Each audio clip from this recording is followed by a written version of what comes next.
মাস আজকে যখন বিশ্বের সকল মুসলমান যখন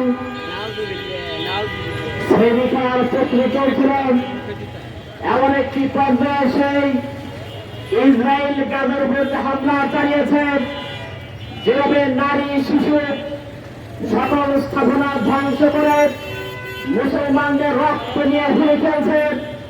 এই গাজার হত্যাকারীদেরকে বিশ্বের সকল মুসলমানকে ঐক্যবদ্ধ হয়ে আন্দোলন ঐক্যবদ্ধ আহ্বান করছি। বাংলাদেশের 90% মুসলমানের দেশ থেকে শুরু করে বিশ্বের 200 কোটি মুসলমান মাত্র 80 লক্ষ ইহুদির কাছে নিয়ে যাচ্ছে। জাইনজরের কারণ কি? কারণ হল ঐক্যবদ্ধ না থাকার কারণে আজকে 80 লক্ষ ইহুদি তারা মুসলমানদের রক্ত নিয়ে ভরে খেলছে।